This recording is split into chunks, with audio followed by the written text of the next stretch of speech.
Eu tinha 61 anos quando atravessei aquela porta de vidro que cheirava a antisséptico e lavanda fraca, certa de que seria apenas mais uma manhã comum, um daqueles dias em que a gente confere resultados, ouve recomendações, volta para casa e esquece. Mas bastou erguer os olhos e encontrar o olhar do Dr. Henrique, 41 anos, crachá pendendo do jaleco, barba feita com zelo e uma calma que parecia comandar os ruídos do corredor, para eu sentir o tempo mudar de densidade, como se o relógio do consultório se recusasse a correr enquanto ele falava meu nome com uma polidez quase musical. Quem já foi invisível dentro do próprio casamento entende.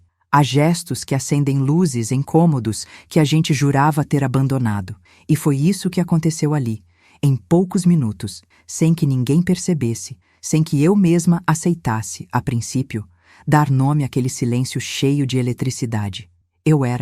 Eu sou, uma mulher casada há décadas, dona de uma casa organizada nos mínimos detalhes, mãe de 2, avó de uma menina que herdou meus olhos e o gênio do avô. Minha vida sempre coube em planilhas e lembretes, contas, compras, datas de vacinação, consultas periódicas para não deixar o corpo esquecer de mim. O amor, naquela altura, tinha virado um hábito bonito, mas um hábito, e hábitos não estremecem a alma. O Dr. Henrique, por sua vez, ocupava o lugar contrário. Tudo nele parecia recente, vivo, atento. Não era a beleza, embora houvesse beleza. Era a atenção que ele dava às palavras, a maneira como perguntava se eu tinha dormido bem, se eu sentia algum desconforto fora do padrão, se eu tinha histórico familiar que merecesse vigilância. E ali, naquela coreografia séria e técnica, aconteceu uma pequena fenda, invisível a todos. Eu me senti vista de um jeito que há muito não sentia. Quando ele pediu que eu respirasse fundo, obedeci, mas a respiração não tinha nada de automática. Era uma travessia, saído a consultório com um folheto de orientações e um retorno marcado. No elevador, vi minha imagem no espelho. O batom discreto, o cabelo preso com a presilha de sempre, os ombros um pouco erguidos como quem se defende do vento. E, no entanto, havia uma diferença que ninguém notaria de fora. Um ponto de calor baixo, constante, aceso por uma curiosidade perigosa. Por que aquele médico ficou na minha cabeça? Por que repeti sua voz mentalmente como quem revisa uma música nova? Eu me xinguei, por dentro. Me lembrei de meu marido lendo o jornal com o senho franzido, dos domingos longos com cheiro de assado, da vida que eu escolhi e construí com firmeza. É só um médico, eu disse a mim mesma, e você é adulta o suficiente para saber aonde se pisa. No retorno, 2 semanas depois, a recepção estava cheia, e eu me sentei ao lado de uma moça que balançava o pé com impaciência. Fiz de tudo para me distrair. Li o cartaz sobre a importância do exame preventivo, contei os vasos de plantas, misturei mentalmente minha ansiedade. Quando ele apareceu no corredor, chamou meu nome outra vez e sorriu com aquele mesmo cuidado, sem intimidade, sem exagero, mas com calor. Percebi que minha defesa já tinha brechas. A consulta foi correta, como a primeira. O que mudou foi o invisível. Nossos silêncios ficaram mais longos. Os olhos demoravam 1 segundo a mais para se despedir. As perguntas dele encontravam em mim respostas que não eram apenas clínicas. Ele perguntou sobre meu sono. Eu falei de insônia e falei de um vazio que não passava. Ele perguntou sobre estresse. Eu contei que a rotina, às vezes, pesava como um casaco molhado. E no meio do protocolo, houve um instante quase ridículo em sua delicadeza. Ele me ofereceu um copo d'água e a ponta de seus dedos tocou a minha, sem intenção aparente, mas o bastante para que eu sentisse que a fenda, agora, era um corredor. Quando voltei para casa, abri a agenda, olhei para o retorno futuro e desejei que os dias corressem mais rápido. Depois me odiei por desejar. Comecei então a negociar com a consciência, essa contadora severa. Não estava buscando nada, eu dizia. Só queria entender melhor 2 recomendações do doutor. Tirar dúvidas, cuidar de mim. Inventei pequenas perguntas, anotei dúvidas reais também, tudo misturado, e liguei para a clínica pedindo um encaixe para esclarecimentos. Conseguiram para a semana seguinte. Naquele dia, chovia. A cidade cheirava a asfalto. molhado e urgência, e o consultório estava em meia luz por causa de uma queda de energia no quarteirão. Nos corredores, lâmpadas de emergência criavam sombras que alongavam as coisas. Ele me recebeu com a mesma calma de sempre, mas havia um traço de cansaço bonito no canto dos olhos, como se a chuva também tivesse desorganizado a rotina dele. "Trouxe suas perguntas?" ele disse, e eu, com o bloquinho nas mãos, assenti, sentindo vergonha do excesso de zelo e, ao mesmo tempo, uma alegria mansa por estar ali. Falamos do que era técnico, claro. Eu não permitiria que a situação se transformasse em algo imprudente à vista de todos, e ele tampouco. Mas quando as perguntas acabaram, ficou um resto de tempo. A recepção atrasara, algumas pacientes tinham desmarcado por causa da chuva, e nós ficamos naquele intervalo raro em que um consultório deixa de ser maratona e vira sala de espera do destino.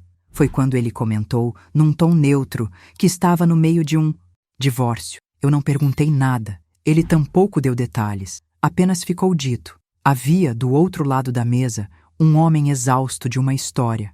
Um homem em trânsito entre um antes e um depois. E havia, deste lado, uma mulher que carregava um depois há anos. Um depois que nunca viria se nada mudasse. Eu respirei, ele respirou, e nesse compasso de dois desconhecidos, uma força começou a brotar embaixo das palavras. Ele foi profissional até o último minuto. Quando o tempo acabou, agradeci a atenção, ele me acompanhou até a porta, desejou boa noite e ficou. Eu atravessei o corredor com a sensação física de estar deixando algo para trás que ainda não tinha pego. No elevador, minha mão estremeceu antes de apertar o botão do térreo. No carro, antes de ligar o motor, olhei o celular e vi um e-mail sem importância. E então tomei uma decisão pequena e um pouco covarde. Mandei uma mensagem para a clínica com outra pergunta, um detalhe qualquer que poderia ter sido respondido pelo folheto. No dia seguinte, em vez de receber a resposta automática da recepção, recebi uma ligação do próprio Dr. Henrique. A voz dele, sem a moldura do consultório, soava mais quente, menos prismada por paredes brancas. Ele disse que tinha visto meu recado entre as mensagens do sistema e que achava melhor orientar por telefone, para evitar que eu me deslocasse à toa com a chuva que não dava trégua. Explicou com clareza, tirou minha dúvida e eu, antes de agradecer e desligar, soltei sem planejar. Às vezes a gente inventa dúvidas porque tem medo de admitir que gostou de ser cuidada. Houve um silêncio do outro lado, não constrangedor, não ofendido. Um silêncio que pesou e, ao mesmo tempo, me tirou um peso. "Eu entendo", ele respondeu enfim, baixo. "Mas eu também tenho um compromisso com a ética do meu trabalho. Não é só uma questão de aparências. É uma linha que protege você e me protege." O coração, que já tinha feito looping, durante a noite inteira, assentiu dentro de mim, como se fosse uma cabeça culpada. Eu disse que sabia, que não estava pedindo nada, que precisava apenas dizer em voz alta o que me atravessava. "Se a senhora achar melhor, posso transferir seu acompanhamento a uma colega. Uma médica excelente", ele continuou. E quando disse isso, senti duas coisas opostas. Uma perda súbita, como se me empurrassem da borda de um filme, e uma honestidade rara, como poucas vezes vi. A oferta de transferência era, paradoxalmente, a prova de que ele me via para além do papel de paciente. "Faça isso", eu respondi, depois de um segundo que me pareceu uma manhã inteira. "Eu prefiro me cuidar sem me enganar." Ele respirou. A chuva batia contra a janela da minha sala, e eu escutava a vida continuar lá fora. "Envio hoje mesmo o encaminhamento", ele disse. "E fora do consultório, se um dia nós nos cruzarmos, a conversa será de iguais, sem pressão, sem improviso. É o máximo que posso dizer." Eu poderia ter encerrado ali, com um agradecimento seco, ter dobrado a vontade e colocado na gaveta. Mas escolhi a franqueza, ainda que tremida. "Fora do consultório, doutor, eu ainda me chamo Helena. E se um dia nos cruzarmos, espero não me esconder atrás de perguntas." O encaminhamento chegou por e-mail algumas horas depois, com o nome da doutora Ana no topo, um texto objetivo e cordial. Eu marquei a nova consulta para dali a 3 semanas, obediente como sempre fui, quando o assunto é saúde. No entanto, algo dentro de mim não voltou ao lugar. À noite, Enquanto meu marido zapeava canais e adormecia com a luz da TV piscando, me peguei diante do espelho do banheiro, contando as linhas de expressão como quem lê um mapa. Eu não queria ser adolescente tardia, nem protagonista de um escândalo barato. Queria apenas entender por que, depois de tanto tempo, uma simples conversa me devolveu um pulso mais cheio. E se era isso, que fosse com clareza, sem a moldura do consultório, sem a desculpa de um exame, sem a sombra da ética ameaçada. 2 dias depois, por um acaso patrocinado pelo destino, ou pelo meu desejo, que ganhou coragem para andar, passei em frente ao café da rua lateral da clínica. Eu nunca tinha reparado naquele lugar. As mesas rentes à janela, a vitrine com pães escuros, a letreira pequena. Entrei, pedi um expresso e um pedaço de bolo de laranja. Sentei perto da porta, sem intenção de vigiar nada, sem plano. Foi quando ouvi a porta ranger e, ao levantar os olhos, dei de cara com o Dr. Henrique. Sem jaleco, camisa clara enrolada nos antebraços, um cansaço bonito no jeito de apoiar a mão no balcão. Nossa surpresa foi mútua, cercada pela casualidade que só engana quem quer muito ser enganado. Ele sorriu como quem diz, que coincidência. Eu sorri de volta como quem diz, eu sei. E por um momento longo o bastante para estabelecer um novo eixo, ficamos ali. 2 civis, 2 nomes próprios, sem crachá, 2 vontades tentando aprender a andar fora do corredor branco. Ele veio até minha mesa com o café dele na mão e perguntou se podia se sentar. Podia? O primeiro minuto foi de superfície. A chuva, o trânsito, o barulho do gerador no prédio ao lado. Mas, como sempre acontece quando a verdade já foi dita, as camadas começaram a cair. Eu mandei o encaminhamento, ele disse. E se eu tiver sido brusco ao telefone, me desculpe. Eu balancei a cabeça. Agradeci a honestidade, falei que a transferência me dava paz. Eu precisava disso para não me enganar, e quem sabe, para não enganar você também. Ele apoiou o cotovelo na mesa, ouviu com uma atenção que quase doía, e respondeu. Era o único jeito de a gente falar sem ruído. Não havia promessas ali, nem insinuações indecorosas. Havia, sim, um acordo silencioso. Se alguma coisa fosse nascer, nasceria num terreno onde ambos pudessem pisar com o mesmo peso. Conversamos sem pressa, e a conversa me devolveu um espelho diferente. Não a avó, não a senhora da fila do mercado, não a esposa diligente.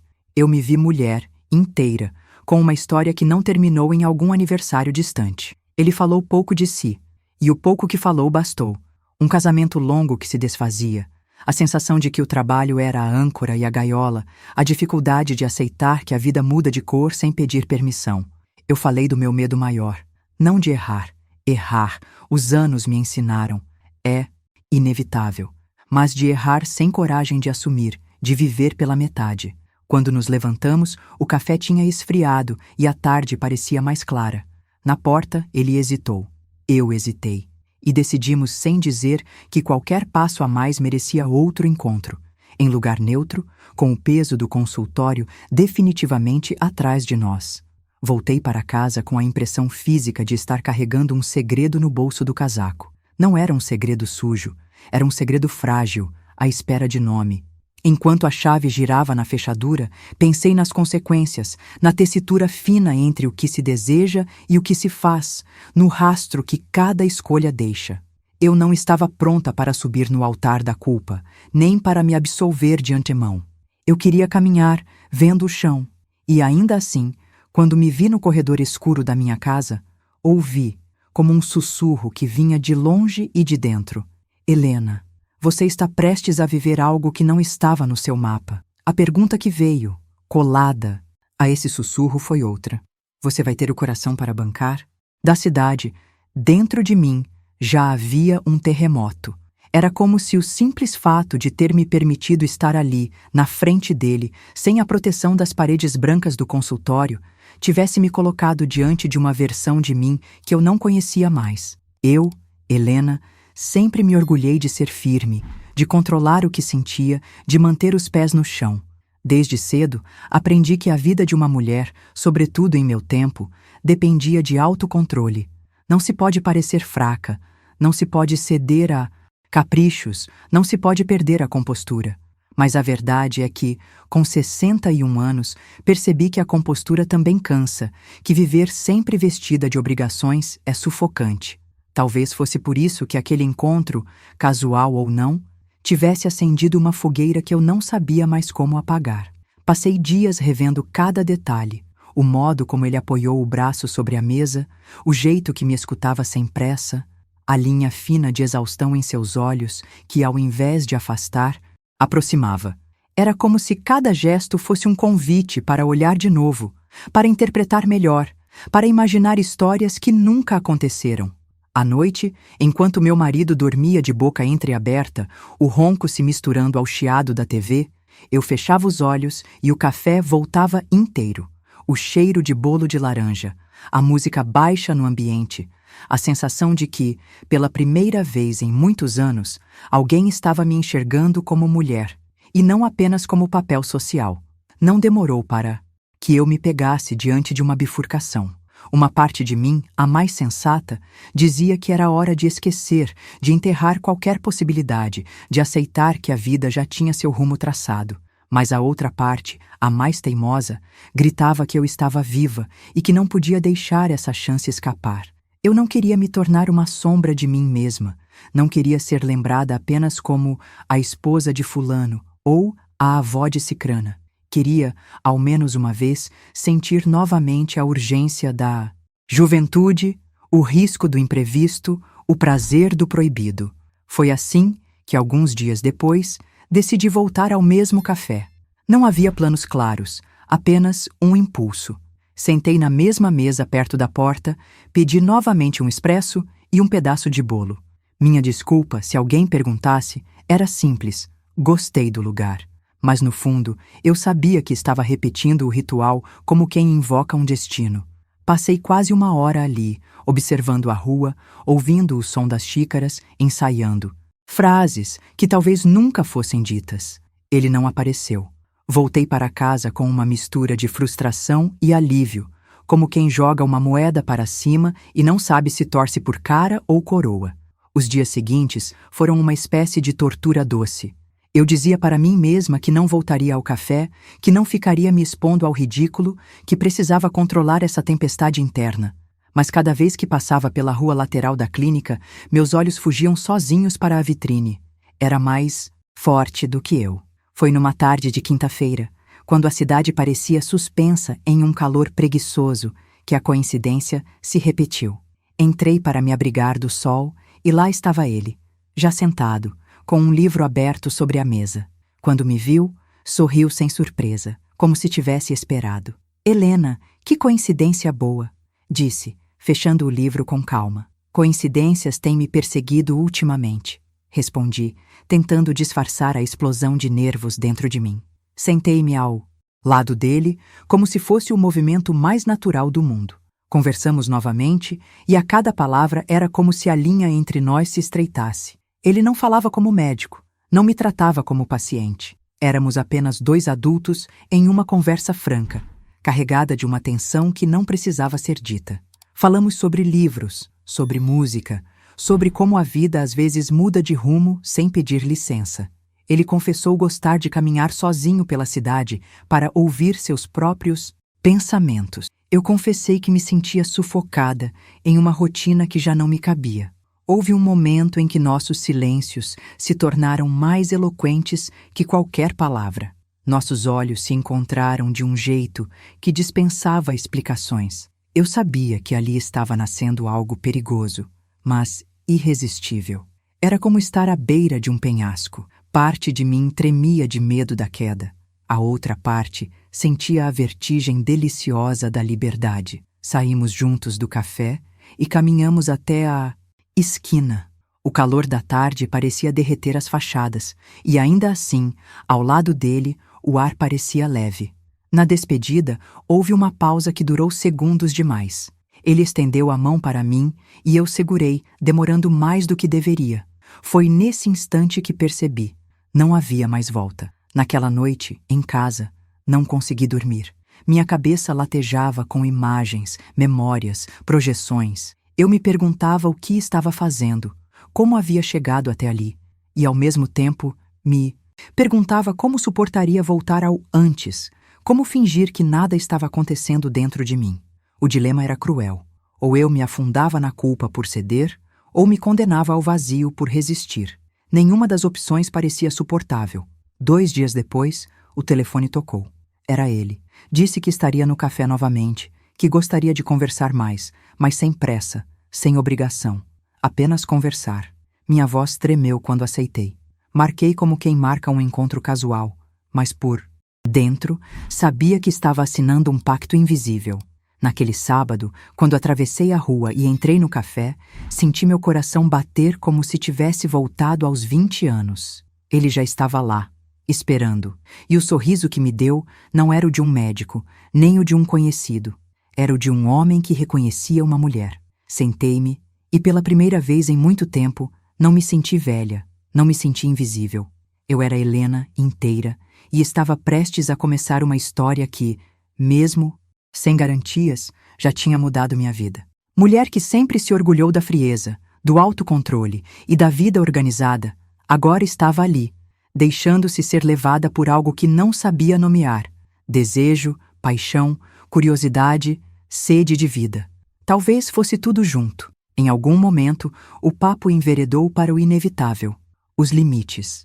Ele disse com a voz firme que não queria que eu me confundisse, que não havia espaço para encontros em consultório, que sua ética jamais permitiria que algo acontecesse ali. Falou que já tinha se adiantado em transferir oficialmente meu acompanhamento para a doutora Ana. Eu ouvi e, por incrível que pareça, aquilo não me afastou. Pelo contrário, foi justamente essa firmeza que me fez confiar mais ainda nele. Eu não estava diante de um oportunista, nem de alguém que confundia poder com desejo. Estava diante de um homem que sabia se controlar, e era justamente essa contenção que tornava tudo mais intenso. Quando saímos do café, havia uma aura diferente entre nós. Caminhamos, lado a lado até a esquina, e na despedida, os olhares demoraram mais do que deveriam. A mão dele tocou de leve a minha, como se fosse um gesto inocente, mas ambos sabíamos que não era. Foi apenas um toque, e mesmo assim, passei a noite inteira sentindo como se fosse uma marca invisível, ardendo. Nos dias seguintes, minha rotina virou palco de uma guerra secreta. Eu cozinhava, arrumava a casa, atendia telefonemas de familiares, mas por dentro só pensava no próximo encontro. Fingia normalidade, mas estava em chamas. Passei a escolher com mais cuidado minhas roupas, ainda que fosse apenas para ir ao mercado. Comecei a usar perfumes guardados no fundo da gaveta, aqueles que eu achava fortes demais para o dia a dia. Era como se eu estivesse acordando de um sono longo, recuperando camadas de mim que haviam sido enterradas pela rotina. Na quinta-feira, recebi outra ligação dele. Disse que estaria de folga no fim da tarde e perguntou se eu gostaria de caminhar com ele no parque. O convite veio simples, sem floreios, e eu sabia que bastava uma recusa para encerrar tudo. Mas, como quem mergulha sem medir a profundidade da água, aceitei. O parque estava quase vazio. O sol começava a se pôr, tingindo o céu de um laranja suave que parecia cúmplice do que estávamos prestes a viver. Andamos lado a lado por trilhas silenciosas, falando de coisas triviais, livros, música, até do cheiro das flores que se misturava com a brisa da tarde. Mas, sob cada palavra, havia uma corrente oculta, um campo magnético que nos empurrava um para o outro. Eu podia sentir o calor do corpo dele, mesmo sem o tocar. Foi quando chegamos a um banco afastado, sob uma árvore alta. Sentamos e, por alguns minutos, não dissemos nada. O silêncio não era desconfortável, era denso, cheio de perguntas que nenhum dos dois ousava verbalizar. Então, ele virou o rosto para mim, devagar, e nossos olhos se encontraram. Foi como se tudo ao redor desaparecesse. O barulho distante de crianças brincando, o vento, até a cor do céu. Só havia nós dois. Ele hesitou, como se lutasse contra algo dentro de si. Eu também hesitei, mas de repente não havia mais contenção possível. Sua mão encontrou a minha, firme desta vez, e quando percebi, estávamos próximos demais. O beijo veio inevitável, carregado de uma urgência que parecia acumulada há décadas. Não foi um beijo juvenil, desajeitado, mas também não foi calculado. Foi verdadeiro, avassalador, daqueles que arrancam a respiração e fazem o coração perder o compasso. Quando nos afastamos, havia em mim duas forças opostas. De um lado, a culpa. Meu marido, minha família, a vida que construí. Do outro, uma sensação de liberdade tão imensa que quase me fez chorar. Eu estava viva, mais viva do que em qualquer aniversário, qualquer viagem, qualquer festa. Ele segurou meu rosto com as mãos e disse baixo, como se confessasse um crime. Eu não queria que fosse assim, mas não, consigo evitar. E eu, com a voz embargada, respondi, nem eu. Ficamos ali por mais tempo, tentando compreender a dimensão do que tinha acabado de acontecer. Não havia plano, não havia promessa, só o peso de um desejo que agora tinha corpo, tinha gosto, tinha realidade. Voltamos caminhando em silêncio, cada um carregando o próprio turbilhão. Na despedida, não houve palavras longas, apenas um último olhar que dizia: isso não acaba aqui. Naquela noite, deitada ao lado do meu marido, me perguntei quantas vezes eu tinha fingido estar dormindo para não ter que conversar. Quantas vezes aceitei o silêncio como destino. E agora, bastou um beijo para me lembrar que ainda havia música dentro de mim. O dilema estava armado. Eu sabia que não se tratava de apenas uma aventura. Havia algo maior em jogo. Minha identidade, minha coragem, minha sede de sentir. E no fundo, eu também sabia que aquilo era apenas o começo. Eu não era mais a mesma. Não que tivesse mudado de repente em cada gesto, mas dentro de mim, algo havia virado do avesso. Era como se tivesse acordado de um sono que durou décadas. As cores da cidade pareciam mais vivas, os sons mais altos, até a comida tinha gosto diferente. Mas junto dessa sensação de renascimento, havia também um peso, a consciência de que estava trilhando um caminho proibido. Na manhã seguinte, enquanto preparava o café da manhã para meu marido, percebi que minhas mãos tremiam levemente ao cortar o pão.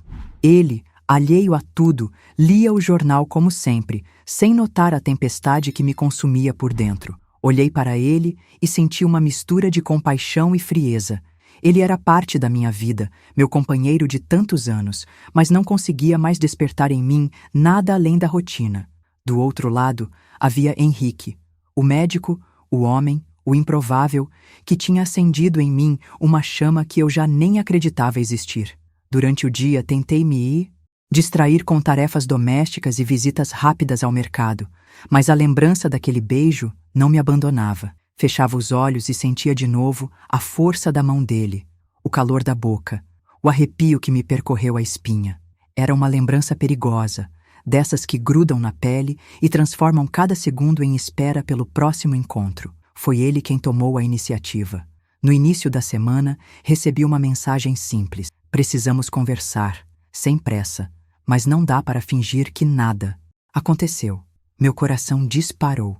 Pensei em ignorar, em apagar a mensagem, em me refugiar na vida que eu já conhecia, mas não consegui. Respondi com um único sim. Nos encontramos em uma livraria discreta do centro da cidade, um lugar onde ninguém nos reconheceria. Ele estava sério, como se tivesse ensaiado cada palavra. Disse que não queria me colocar em risco, que sabia o quanto era delicado para mim, mas também confessou que não conseguia me tirar da cabeça. Aquela noite no parque havia mudado tudo. Eu, com os olhos marejados, admiti que sentia o mesmo. E foi ali, entre prateleiras silenciosas, que firmamos um pacto silencioso. Não seria apenas um deslize. Seria uma história, ainda que carregada de sombras. A partir de então, nossas coincidências começaram a se repetir. Não eram planejadas de forma explícita, mas ambos sabíamos que não eram acidentais. O café já não era apenas um refúgio da chuva ou do calor. Tornou-se um ponto de encontro, um território neutro onde podíamos existir sem os papéis que nos aprisionavam. Às vezes, caminhávamos pelo parque de novo, às vezes apenas conversávamos por telefone durante a noite, em sussurros baixos para que ninguém em casa ouvisse. Mas o desejo cresce como uma planta teimosa. Quanto mais se tenta conter, mais ela se espalha. Houve um dia em que a chuva voltou a castigar a cidade, e nós dois acabamos novamente no mesmo café. Estava quase vazio, e o barulho das gotas contra o vidro Criava uma espécie de cortina protetora.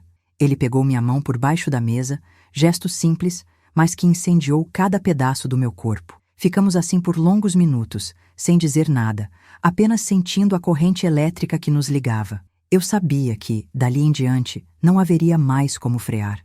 E o inevitável aconteceu. Uma semana depois, marquei com ele um encontro fora da cidade, em um hotel pequeno, discreto, no caminho de uma estrada pouco movimentada. O pretexto era um curso médico do qual ele participaria. Eu inventei uma visita a uma amiga. A mentira me corroía, mas a expectativa era maior do que qualquer peso. Enquanto arrumava uma pequena mala, minhas mãos tremiam tanto que precisei respirar fundo várias vezes. Olhei para o espelho e vi uma mulher diferente. Não a esposa dedicada, não a avó respeitável, mas uma mulher em carne viva, prestes a atravessar a fronteira do desejo. Cheguei antes dele. O quarto era simples, mas aconchegante, com cortinas pesadas que bloqueavam a luz e uma cama larga demais para uma só pessoa. Eu andava de um lado para o outro, ouvindo o próprio coração bater como um tambor. Quando ele finalmente entrou, com um sorriso nervoso e um olhar que misturava coragem e receio, percebi que estávamos ambos no limite. Não houve discursos longos, não houve explicações. Houve apenas um abraço que rapidamente se transformou em algo maior, inevitável. E foi nesse abraço que eu entendi. Não era apenas atração física, era a sensação de estar inteira outra vez. Naquela tarde, entre silêncios e olhares, nossas vidas mudaram de vez. A partir daquele encontro, sabíamos que não se tratava de um simples deslize ou de uma aventura passageira. Era algo que nos incendiava e nos colocava em risco, mas que também nos fazia sentir vivos como nunca. E ali, com a tempestade do lado de fora e a intensidade do lado de dentro, começava de fato o caso proibido que mudaria tudo. Tarde no hotel, nada mais parecia se encaixar dentro da rotina que eu conhecia. Era como se eu tivesse atravessado uma porta secreta para um mundo que sempre esteve ao alcance, mas que eu nunca havia ousado tocar. O cheiro da roupa de cama impregnada na minha pele, o calor do corpo dele ainda grudado em mim, o silêncio cúmplice que compartilhamos enquanto a chuva caía pesada lá fora. Tudo aquilo não saiu da minha memória. Passei horas revivendo cada segundo, cada gesto, cada olhar. Não se tratava apenas do prazer físico, mas de uma espécie de ressurreição íntima, como se anos de vazio tivessem se dissolvido em uma tarde. Eu havia me tornado outra, e o problema era que precisava voltar para a mesma vida de sempre. Quando cheguei em casa naquela noite, minha mala parecia mais pesada do que estava. Não havia nada de extraordinário dentro dela. Apenas roupas simples, mas era como se carregasse junto todos os segredos do mundo. Meu marido estava no sofá, adormecido, diante da televisão, o jornal largado ao lado. Observei-o por alguns instantes, em silêncio, tentando compreender os caminhos da vida. Ele estava ali, um homem que dividiu comigo décadas de rotina, de filhos, de dívidas, de conquistas. E, no entanto, em mim já não havia espaço para vê-lo como antes. Não era ódio, não era desprezo, era apenas o esgotamento de uma ligação que um dia foi viva e agora não passava de lembrança. Fiquei em pé, parada, sentindo um abismo abrir-se entre nós. Na madrugada, enquanto ouvia o tic-tac insistente do relógio, me perguntei se teria forças para continuar levando aquela vida dupla, mas a resposta veio sozinha. Eu não tinha escolha. O que aconteceu entre mim e Henrique não podia mais ser apagado. Era como uma marca em brasa gravada na pele, impossível de disfarçar. E por mais que eu tentasse racionalizar, havia dentro de mim uma chama que pedia mais, que exigia mais. Eu não poderia fingir que uma tarde foi suficiente. Nos dias seguintes, nossa comunicação se tornou mais frequente. Ele me ligava à noite, em horários cuidadosamente escolhidos, quando sabia que meu marido já estava mergulhado no sono. Às vezes, eram conversas rápidas, apenas para ouvir minha voz. Outras vezes, nos perdíamos em confidências, revelando pedaços de nossas vidas que nunca tínhamos contado a ninguém.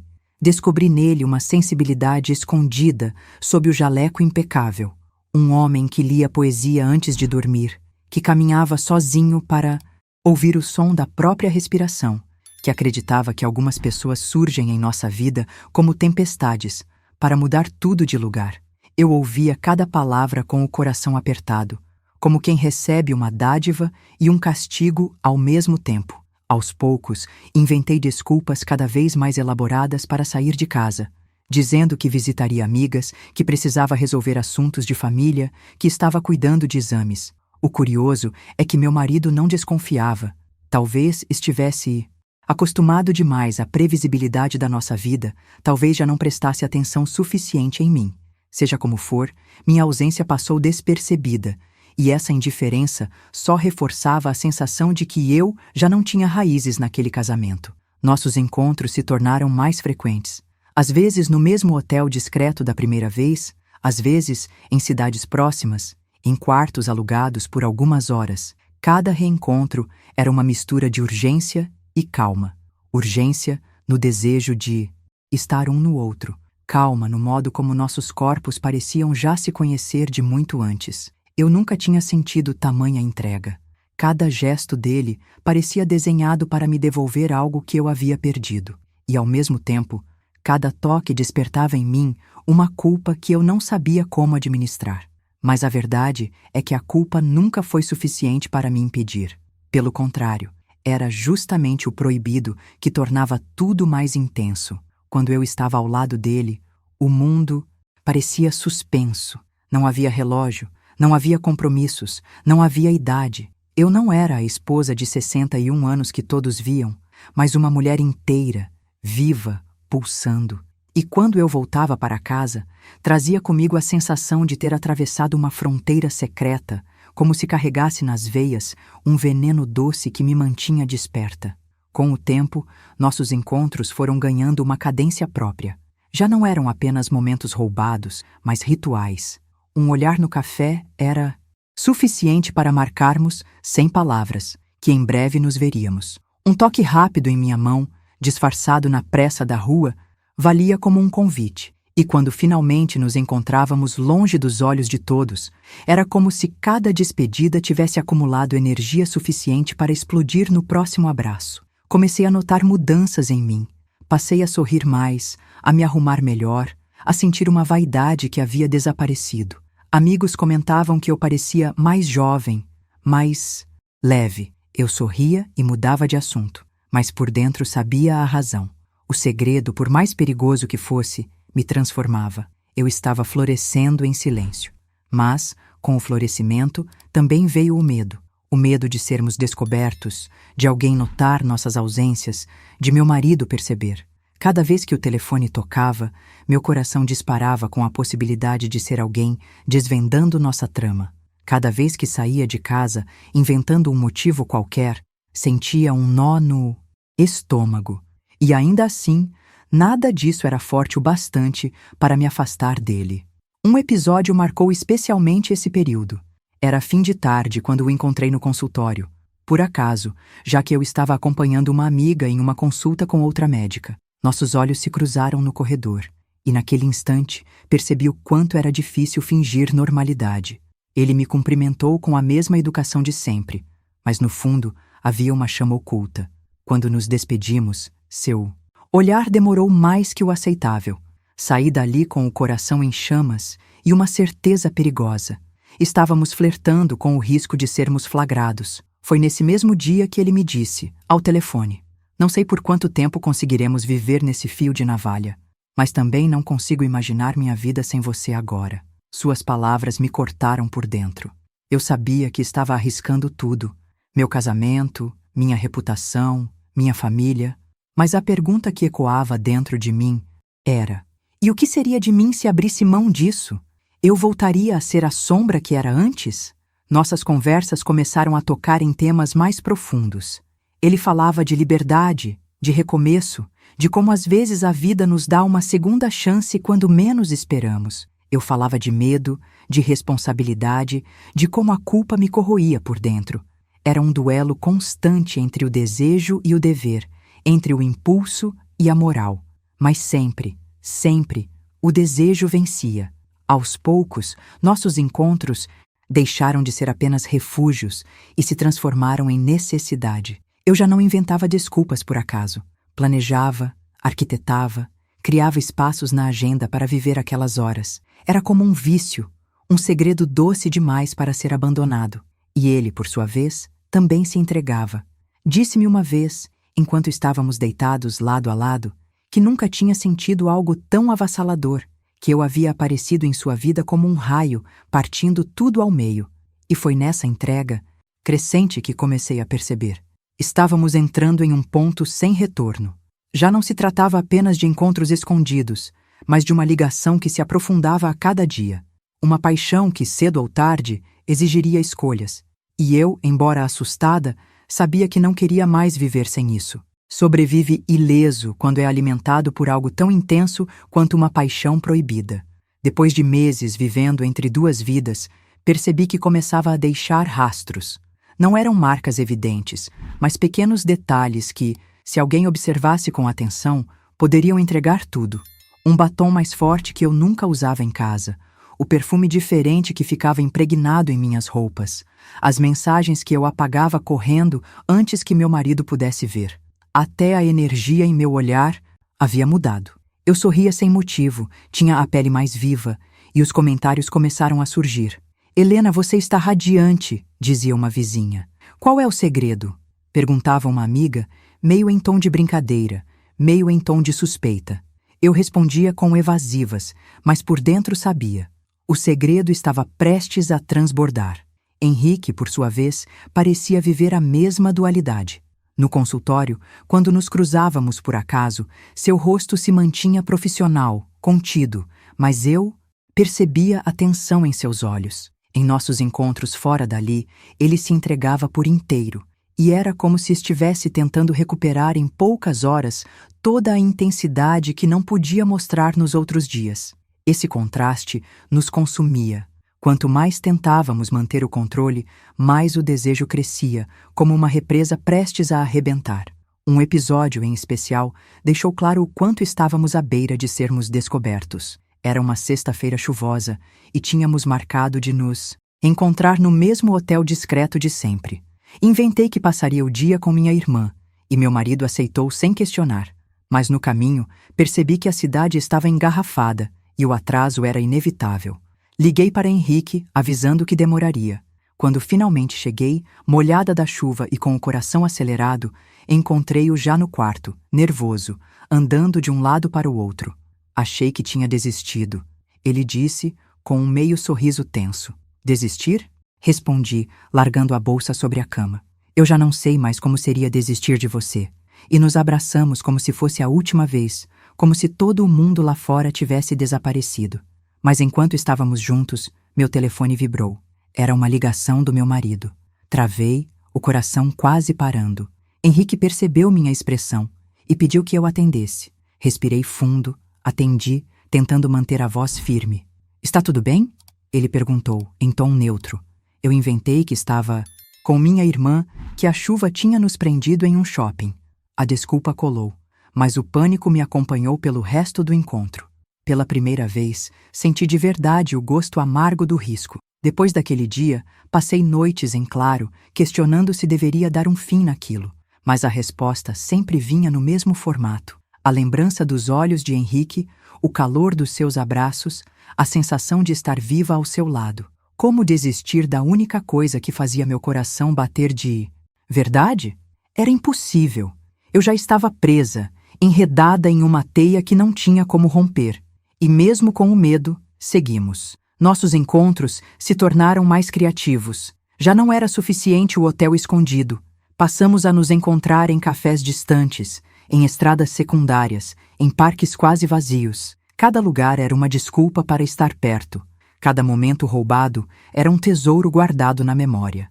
Eu comecei a inventar viagens rápidas, visitas a familiares, até consultas, médicas falsas. E quanto mais eu inventava, mais fácil parecia sustentar a mentira.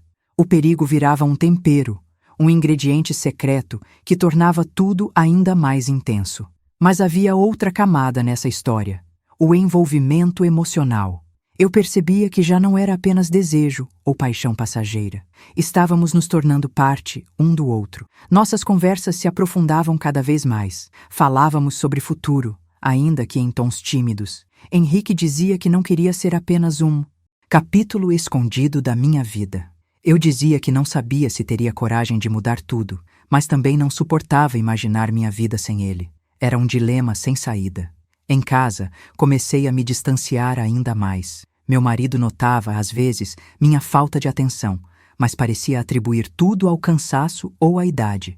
Nunca me confrontou diretamente, talvez por não querer enxergar o óbvio. Essa indiferença me dava ainda mais a certeza de que eu não era vista ali. Eu estava ao lado de um homem que já não me conhecia, que não me enxergava como mulher. E, em contraste, havia outro que me fazia sentir cada célula do meu corpo vibrando. Certo dia, após um dos nossos encontros, Henrique falou algo que ficou ecoando em minha mente. Eu não quero ser apenas um segredo. Não sei até quando aguento viver assim. Essas palavras me perseguiram, porque embora eu quisesse tê-lo em minha vida, eu também sabia o tamanho da ruptura que isso causaria. O casamento de décadas, a família, os filhos, a imagem diante de todos. Romper seria como jogar uma bomba em cima de tudo que construí, mas continuar assim também era um veneno, lento, que nos consumia em silêncio. Naquele período, comecei a escrever um diário secreto. Nele, registrava cada encontro, cada sensação, cada medo. Era minha forma de aliviar o peso. Quando lia minhas próprias palavras, percebia a dimensão da loucura em que estava mergulhada, mas, ao mesmo tempo, também via claramente o quanto estava viva. Nunca antes eu havia sentido tamanha intensidade, nem mesmo nos primeiros anos de casamento. O que tinha com Henrique era algo que transcendeu todas as minhas expectativas. E, no entanto, a cada página escrita, eu sabia. Estávamos caminhando para um abismo. Mais cedo ou mais tarde, alguém descobriria. Mais cedo ou mais tarde, uma escolha teria que ser feita. Foi numa tarde cinzenta de domingo, enquanto arrumava a mesa do jantar em casa, que percebi. Eu já não era dona da situação. Estava sendo conduzida por ela. A cada passo, a cada encontro, me aproximava de um ponto sem retorno. E, estranhamente, não havia medo suficiente para me impedir. Porque apesar de todo o risco, apesar de toda a culpa, eu sabia que estava disposta a pagar o preço. E assim seguimos, fingindo normalidade à luz do dia e vivendo intensamente à sombra da noite. Dois mundos paralelos, destinados a colidir. Perceber que a muralha que sustentava o segredo já não era tão firme quanto antes. Era como uma parede cheia de rachaduras finas. A distância parecia sólida, mas bastava chegar perto para ver as frestas por onde a verdade ameaçava escapar. Eu tentava viver como se nada tivesse mudado, mas meu corpo, minha pele, meus olhos entregavam uma vitalidade que não passava despercebida. As pessoas ao meu redor notavam algo diferente, embora não soubessem nomear. Me diziam que eu estava mais bonita, que parecia ter rejuvenescido, que havia em mim uma alegria que não combinava com a rotina monótona que todos conheciam. Eu sorria, desviava o assunto, mas por dentro tremia. Era impossível esconder que Henrique havia se tornado não apenas um amante secreto, mas a razão de eu me sentir viva. Nossos encontros, cada vez mais frequentes, me davam energia, e essa energia transbordava em cada gesto. Eu podia até tentar disfarçar, mas a vida tinha ganhado outra cor. O problema é que essa cor não era para todos os olhos. Era uma pintura proibida, que só ele e eu podíamos contemplar. Certo dia, enquanto estávamos no café que havia se tornado nosso território silencioso, Henrique me olhou fundo e disse, com a voz carregada de uma gravidade que nunca tinha usado antes: Helena, a gente precisa falar sobre até onde isso pode ir. Eu já não consigo imaginar meus dias sem você, mas também não quero viver eternamente escondido. Aquelas palavras me atravessaram como um punhal. Eu sabia que ele tinha razão. A cada encontro, nos enredávamos mais. Já não eram apenas os beijos furtivos, os corpos entrelaçados em hotéis de estrada ou as conversas sussurradas ao telefone. Era uma ligação de alma, um laço que nos tornava dependentes. O dilema não era mais se estávamos errados, Isso já sabíamos desde o primeiro instante. O dilema agora era: até quando conseguiríamos sustentar esse peso? Passei noites pensando nisso. Na cama, ao lado de meu marido, o silêncio se tornava insuportável. Ele não percebia, ou fingia não perceber, que eu já não estava ali. E essa indiferença, em vez de me aliviar, só aumentava minha sensação de estar presa a um casamento que havia virado apenas fachada. Pensei em quantos anos da minha vida eu havia dedicado a manter as aparências, a ser a esposa correta, a mãe atenciosa, a avó presente. E então, pela primeira vez, me perguntei: e quem tinha sido Helena durante todo esse tempo? Quem tinha cuidado dela? Além das obrigações, Henrique, ao contrário, me fazia sentir protagonista da minha própria história. Ele me ouvia, me enxergava, me desejava. Não importava que eu tivesse 61 anos. Ao lado dele, eu não era a idade. Eu era apenas mulher. E era justamente isso que me apavorava. Porque quanto mais eu mergulhava naquela paixão, mais distante eu ficava do que um dia havia sido minha vida estável. O estopim veio em um jantar de família. Estávamos todos à mesa, filhos, neta, meu marido, e enquanto eles conversavam sobre banalidades, eu me sentia em outro mundo. Olhei para cada um e pensei no abismo que se abriria se algum dia descobrissem. Era como se eu carregasse dinamite no bolso, prestes a explodir a qualquer momento. E mesmo assim, entre goles de vinho e risadas que não me pertenciam, minha mente voava para longe, para os braços de Henrique, para as tardes escondidas que me devolviam a vida. Depois daquele jantar, fui até o banheiro e encarei meu reflexo no espelho. Estava dividida entre duas mulheres. A Helena que todos conheciam, respeitável, discreta, previsível, e a Helena que florescia em segredo, intensa, vibrante, insaciável. Pela primeira vez, senti que não poderia ser as duas para sempre. Uma teria que morrer para que a outra vivesse. Henrique também sentia o peso. Em uma de nossas noites juntos, deitado ao meu lado, ele confidenciou: eu tenho medo, Helena. Medo de a gente ser descoberto, medo de magoar pessoas, mas também medo de te perder. Eu não sei qual desses medos é maior. Aquela confissão me cortou, porque eu compartilhava do mesmo dilema. Havia em nós uma certeza inabalável de que nos pertencíamos, mas também uma angústia insuportável pelo caminho que escolhemos. E ainda assim, nenhum dos dois falava em acabar. Era tarde demais para isso. Estávamos presos por correntes invisíveis, correntes que eram ao mesmo tempo prisão e liberdade. Foi nesse período que comecei a inventar mais desculpas para sair de casa. E quanto mais eu inventava, mais o risco crescia. Um dia, meu marido comentou em tom quase desinteressado: você anda saindo bastante ultimamente, não é? O comentário foi simples, mas bastou para gelar meu sangue. Sorri. Inventei uma desculpa qualquer sobre compromissos com amigas, mas passei o resto da noite em pânico.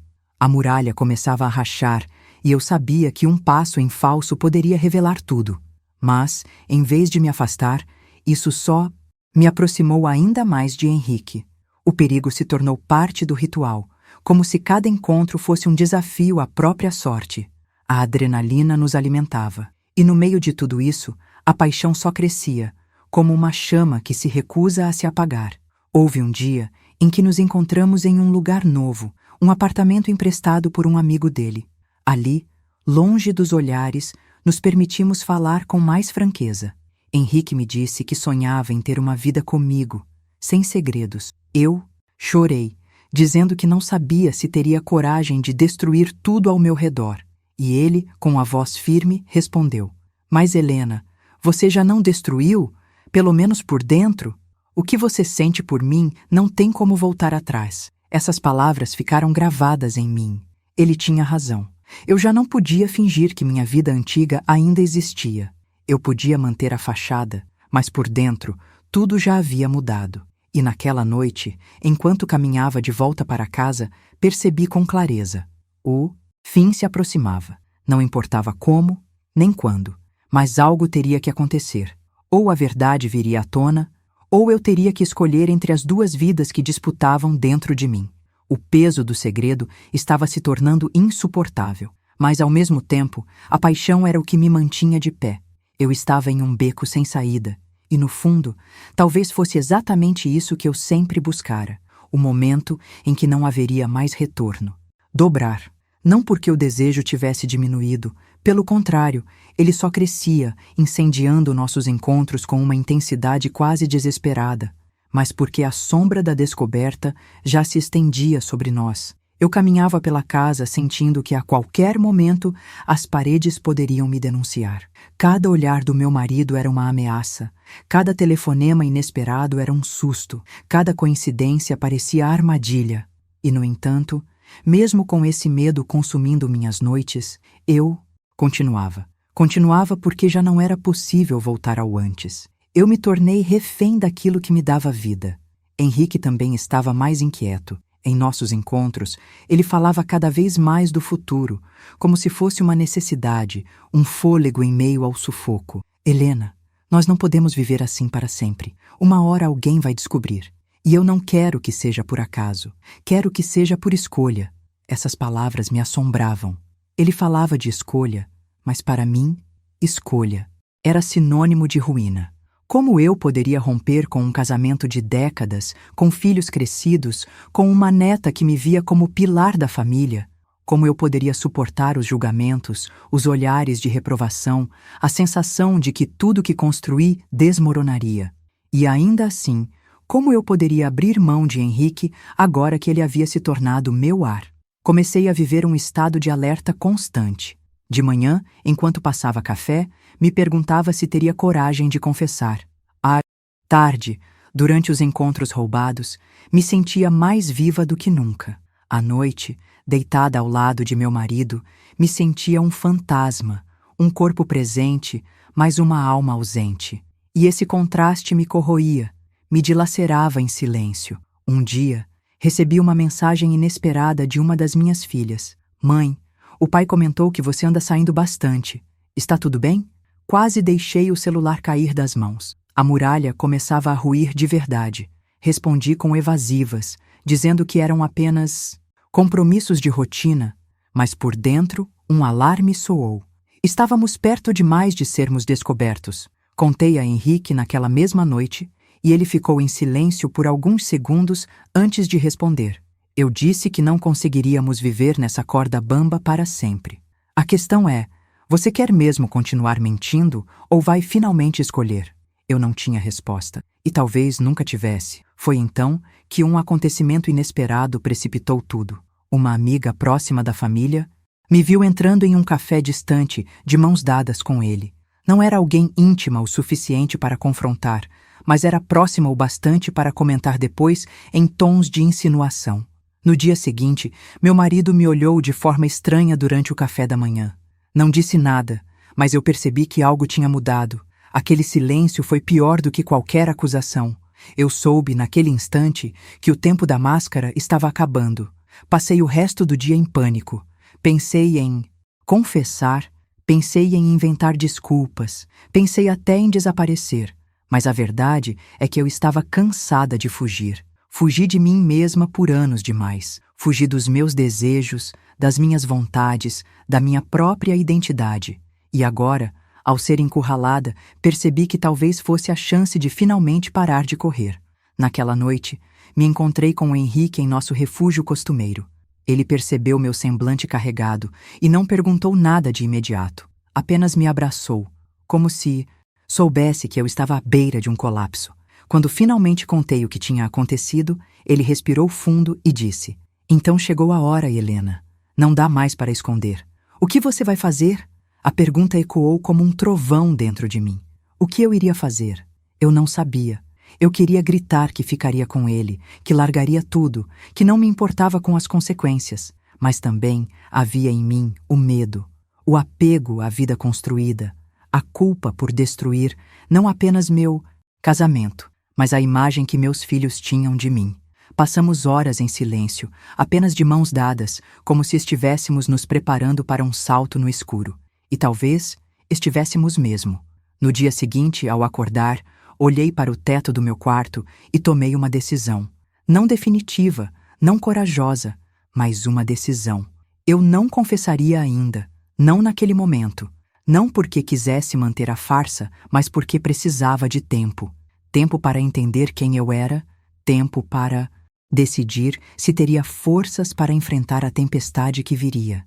Henrique aceitou minha hesitação, mas eu vi em seus olhos a dor de quem esperava mais. Ele queria que eu desse o passo, que rasgasse a vida antiga em nome da nossa paixão. Eu, por enquanto, só conseguia andar em círculos, presa entre duas existências. Mas mesmo com toda essa confusão, uma coisa era certa: não havia mais volta. O segredo já não cabia em nós. A chama já tinha se espalhado demais. O futuro, inevitavelmente, nos colocaria contra a parede. E assim, naquela manhã cinzenta, percebi que minha história tinha mudado para sempre. Eu já não era apenas a esposa de 61 anos, nem a avó dedicada, nem a mulher previsível. Eu era Helena, aquela que ousou amar quando todos achavam que já estava condenada à rotina. E por mais doloroso que fosse, por mais destrutivo que pudesse se tornar, eu sabia que jamais me arrependeria de ter vivido, porque no fim, era isso que eu tinha. Descoberto ao lado de Henrique, que viver não é apenas respirar, cumprir obrigações e envelhecer em silêncio. Viver é sentir o coração disparar, é se arriscar, é mergulhar mesmo sem saber a profundidade da água. E eu, finalmente, estava viva. Fogo, o olhar do meu marido, a suspeita nos comentários de familiares, o silêncio pesado em casa, tudo indicava que o fim estava se aproximando. Henrique era meu refúgio, mas também era a lembrança constante de que eu estava dividida. Quando estávamos juntos, eu me sentia plena, viva, inteira. Quando voltava para casa, me sentia fragmentada, como se duas versões de mim brigassem por espaço dentro da mesma pele. E com o passar do tempo, essa luta se tornava insustentável. Numa noite de inverno, enquanto o vento batia forte contra as janelas, sentei diante do diário que vinha escrevendo e reli cada página. Ali estava toda a trajetória, da primeira consulta ao café inesperado, dos encontros furtivos às confissões carregadas de desejo e medo. Chorei ao perceber o quanto tinha me transformado. Não era mais a mulher resignada que aceitava a vida como destino. Eu havia descoberto que ainda era capaz de sentir, de amar, de desejar. Mas essa descoberta tinha um preço, e esse preço estava prestes a ser cobrado. 2 dias depois, meu marido me chamou para conversar. Não era um homem de grandes palavras, mas percebi em seus olhos algo que não via há anos: lucidez. Ele disse que não era cego, que sabia que eu andava diferente, distante. Não me acusou, não gritou, não bateu na mesa, apenas perguntou: "Você ainda me ama?" A pergunta caiu como um golpe. Eu poderia ter mentido, como sempre fizera, mas pela primeira vez senti que a mentira seria mais cruel do que a verdade. Respirei fundo, olhei em seus olhos e disse: "Não da forma que você merece." O silêncio que se seguiu foi ensurdecedor. Ele desviou o olhar, respirou fundo e assentiu. Não pediu explicações, não quis saber detalhes. Apenas levantou-se e saiu da sala, deixando-me sozinha com o peso de uma confissão que não chegou a ser completa, mas que já tinha destruído o muro entre nós. Na mesma noite, procurei Henrique. Contei o que havia acontecido e ele me ouviu em silêncio. Quando terminei, ele segurou minhas mãos e disse: "Agora não há mais volta, Helena." E tinha razão. O que viria a seguir era incerto: separação, julgamento dos filhos, recomeço ao lado dele ou solidão absoluta. Mas naquele instante, percebi que não adiantava mais me agarrar à ilusão de controle. O destino já estava em movimento. As semanas que se seguiram foram um turbilhão. Meu marido se fechou em um silêncio frio, que doía mais do que qualquer grito. Meus filhos, percebendo a tensão, começaram a fazer perguntas, e eu sabia que cedo ou tarde teria que contar a verdade. Parte de mim queria fugir, desaparecer, começar do zero em outra cidade.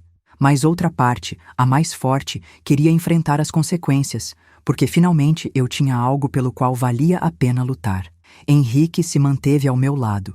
Nunca me pressionou, nunca exigiu mais do que eu pudesse dar, mas estava sempre ali, firme, como um farol em meio à tempestade. Às vezes, eu me perguntava se era justo com ele, se não estava arrastando-o para uma guerra que não era sua, Mas quando olhava em seus olhos, via que ele também tinha feito sua escolha, e então, numa manhã cinzenta, acordei e tomei a decisão que vinha adiando há meses. Chamei meus filhos, sentei-os à mesa e contei a verdade, não em detalhes, não com nomes, mas com a sinceridade de quem não suporta mais viver na sombra. Disse que meu casamento havia acabado, que eu já não amava seu pai como antes, que precisava seguir outro caminho. Houve lágrimas, houve acusações, houve silêncio, mas também houve algo novo: honestidade. Pela primeira vez em muito tempo, eu estava sendo verdadeira, mesmo que a verdade doesse. O processo que veio depois foi lento, doloroso, cheio de olhares de reprovação e palavras duras, mas também foi libertador. Eu deixei para trás a casa, a rotina, a imagem de esposa perfeita. Perdi muito, é verdade, mas ganhei algo que não tem preço: a chance de recomeçar. Hoje, quando olho para trás, não sei se chamaria o que vivi de pecado, de loucura ou de coragem. Talvez tenha sido tudo isso junto. Sei apenas que, se não tivesse ousado atravessar aquela fronteira, teria morrido em vida, como tantas mulheres que conheci e que se apagaram dentro de casas silenciosas. Eu escolhi viver, e mesmo com todas as cicatrizes, não me arrependo. Henrique continua ao meu lado. Não somos perfeitos, não vivemos um conto de fadas, temos nossas diferenças, nossas dificuldades, e a sombra do passado ainda nos acompanha. Mas quando acordo ao lado dele e vejo seu olhar me reconhecendo como mulher, lembro por que arrisquei tudo. E sorrio, mesmo em meio às incertezas. Porque no fim, a vida não é sobre ser correta, nem sobre seguir regras que os outros impõem. A vida é sobre sentir, é sobre se permitir, é sobre não deixar que o coração morra antes do corpo. E eu, Helena, com 61 anos, descobri isso tarde, mas ainda em tempo de viver.